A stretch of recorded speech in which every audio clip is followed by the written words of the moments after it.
여러분은 지금 개미집 앞입니다. 개미집을 세세히 살펴보고 계십니다.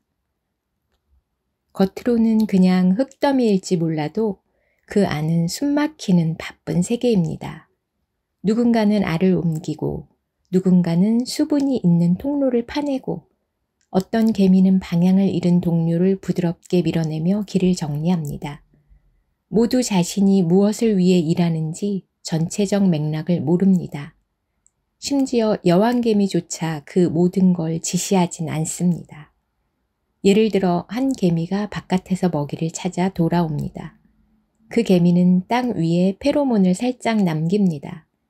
그 냄새는 곧 다른 개미들에게 이쪽에 먹이가 있다는 신호가 되고 그 개미들은 또다시 같은 경로로 움직이며 냄새를 더 진하게 만듭니다.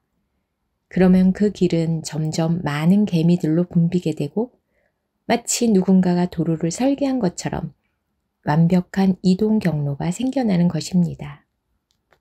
하지만 그 모든 결정은 누가 한 것이 아니라 단순한 규칙의 반복과 상호작용에서 비롯된 것입니다.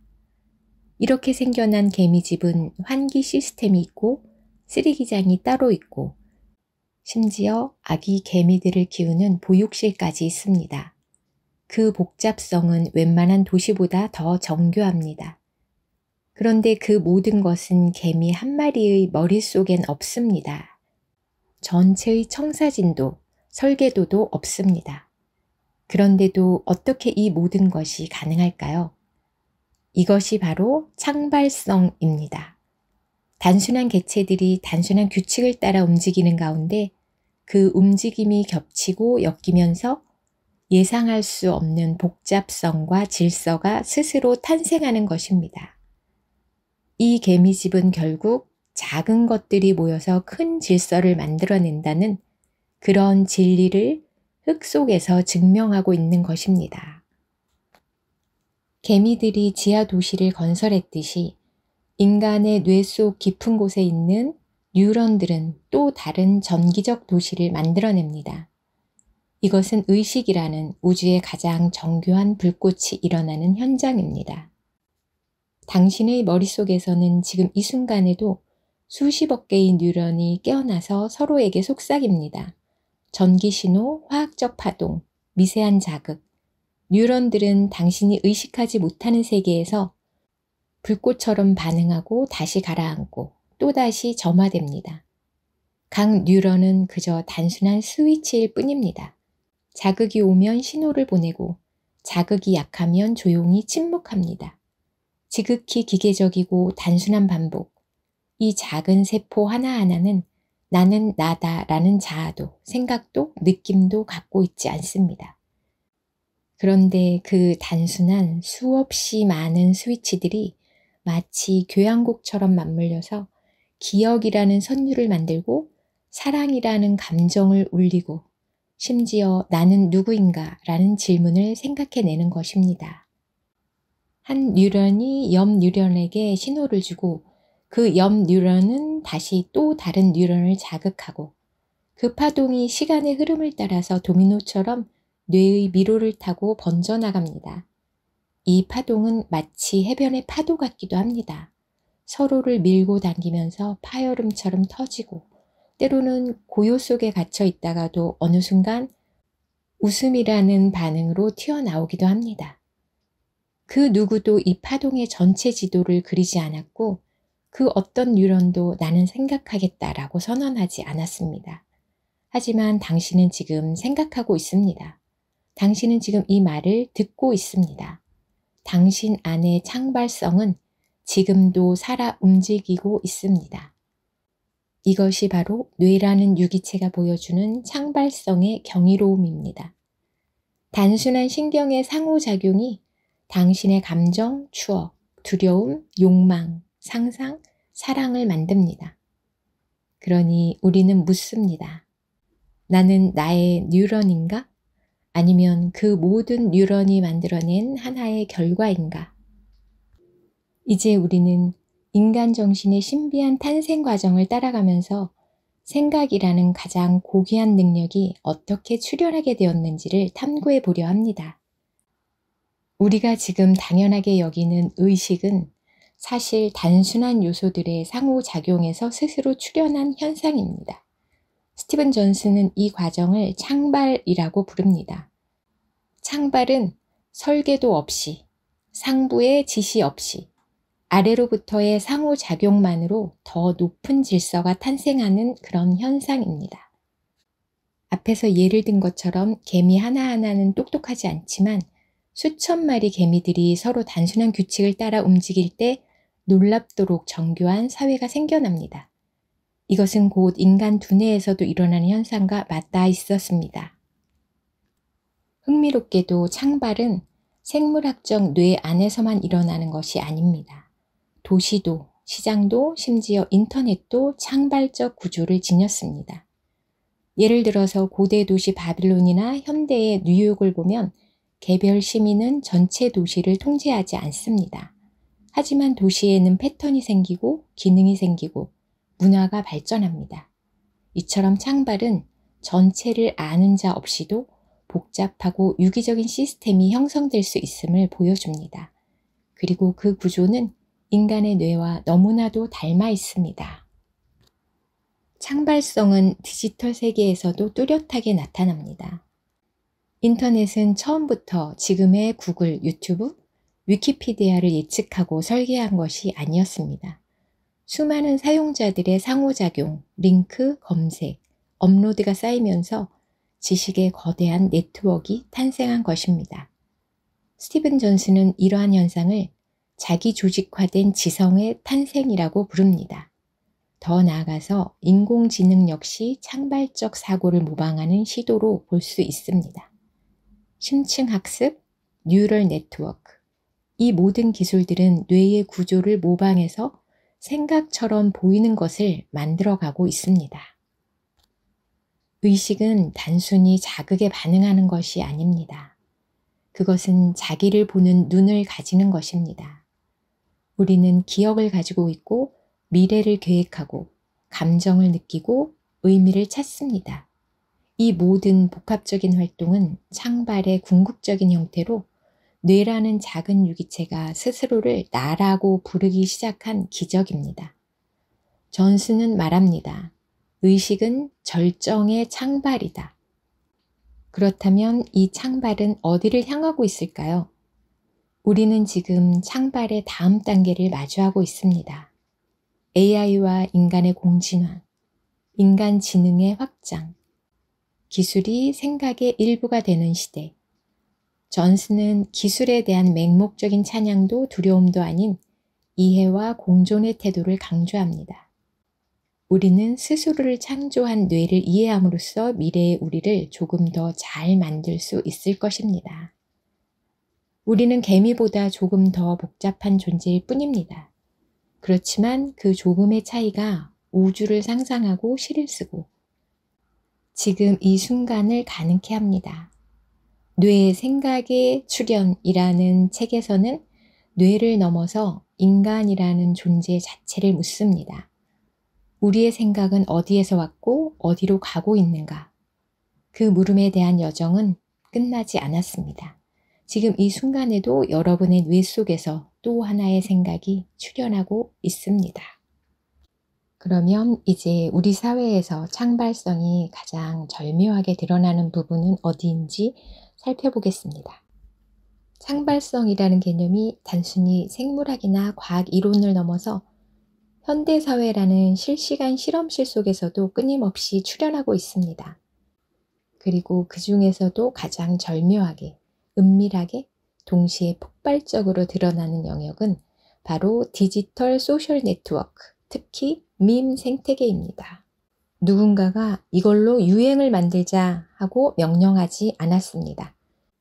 하지만 인스타의 한 짧은 릴스, 트위터의 한 문장, 유튜브의 한 장면이 수만 명의 사람들 사이에서 퍼지고 변형되고 합쳐지면서 완전히 새로운 유행과 문화를 만듭니다.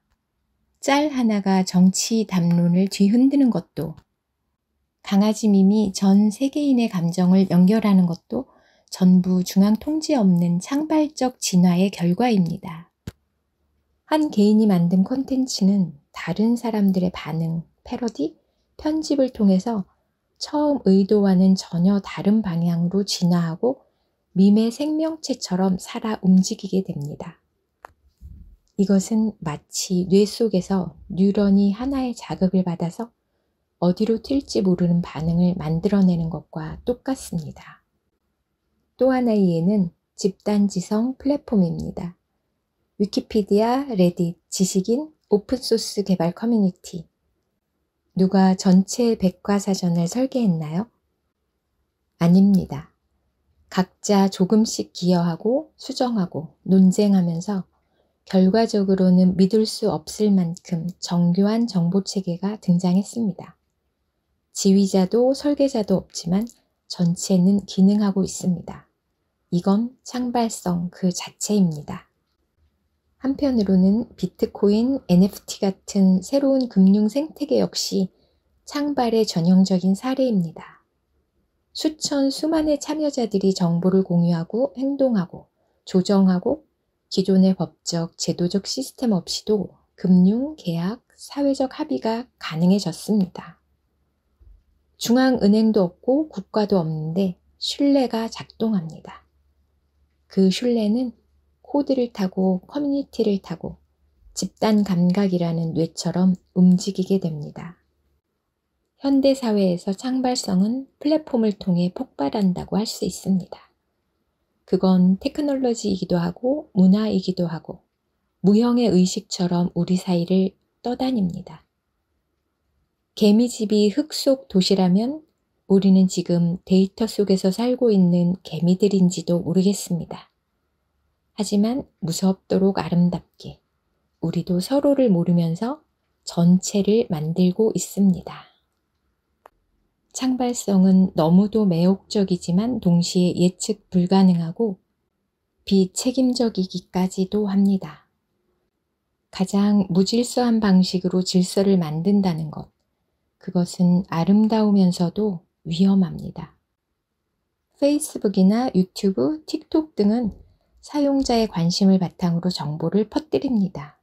그런데 이 퍼짐이 창발적이라서 통제가 안 됩니다.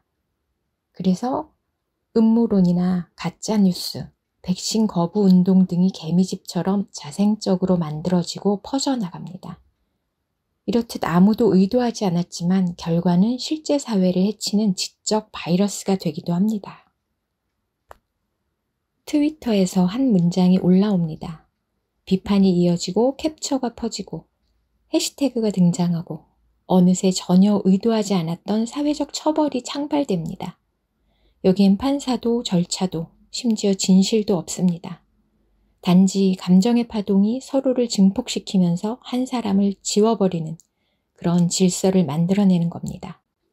또 인공지능 추천 알고리즘은 인기 있는 것을 더 인기 있게 만듭니다. 결과는 점점 더 비대칭적 집중으로 이어집니다. 창발적 시스템은 공정한 듯이 보여도 가장 부정의한 결과를 만들어낼 수 있습니다. 창발성은 지휘자가 없기 때문에 책임자도 없습니다. 그래서 인간의 윤리를 녹여버릴 수도 있습니다. 창발성은 질서를 탄생시키지만 그 질서가 반드시 정의롭거나 인간적이란 보장은 없습니다. 그래서 창발성은 처음엔 경이롭다가도 그 끝에 다다르면 허무와 두려움이 남을 수 있습니다. 우리는 거대한 구조 속에서 미세한 개미 같기도 하고 또 그 구조는 때론 우리를 짓밟고 지나가기도 합니다. 그렇다고 해서 창발성을 멈출 수는 없습니다. 우리는 이미 창발성의 물결 위에 떠 있는 존재입니다. 그러면 어떻게 하면 창발성을 무기가 아닌 도구로, 파괴가 아닌 창조의 길로 이끌 수 있을까요? 창발성의 힘은 수많은 개인의 작은 선택에서 시작됩니다. 그 선택이 좋아요든 리트윗이든 댓글이든 우리가 생각 없이 반응하면 우리는 창발적 괴물의 한 부분이 됩니다. 하지만 우리가 의식적으로, 비판적으로 깨어서 참여하면 그 창발은 더 지혜롭게 흐를 것입니다. AI, 인터넷, 도시, 금융, 모든 창발적 시스템은 윤리를 따로 가지고 있지 않습니다. 그저 반응할 뿐입니다. 그래서 우리는 윤리적 프롬프트를 심어야 합니다. AI 모델은 정확성만이 아니라 공감도 학습해야 하고, 도시 시스템은 효율성뿐만이 아니라 형평성도 고려해야 합니다. 알고리즘은 클릭수가 아니라 진실성을 추구해야 합니다. 이건 기술의 문제가 아니라 가치의 문제입니다.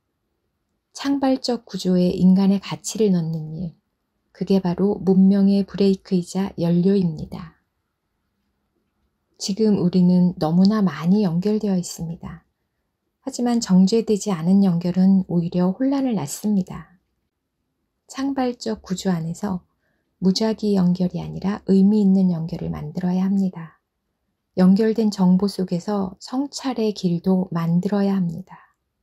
커뮤니티나 포럼, 교육, 공론장, 느린 컨텐츠, 이러한 것들이 창발적 잡음을 통찰로 바꾸는 기술입니다. 창발적 시스템의 무서운 점은 그 안에 있는 개체는 전체를 모른다는 것입니다. 하지만 우리는 인간입니다. 상상할 수 있고 배우고 가르칠 수 있습니다. 학교에서, 미디어에서, 사회에서 창발성을 과학처럼, 문학처럼, 철학처럼 배우고 익혀야 합니다. 개미가 개미집을 이해할 수는 없겠지만 우리는 우리가 만든 시스템을 상상할 수 있어야 합니다. 기계적 창발성에는 없는 게 하나 있습니다. 의미, 해석, 고통의 아름다움. 이러한 것들은 오직 예술과 철학만이 할 수 있는 일입니다. 혼돈 속에서 질문을 던지는 시인, 구조 속에서 감정을 해석하는 화가, 질서 없는 곳에서 윤리를 외치는 철학자. 그들은 창발성을 막을 수 없지만 그 안에 인간을 남겨둡니다.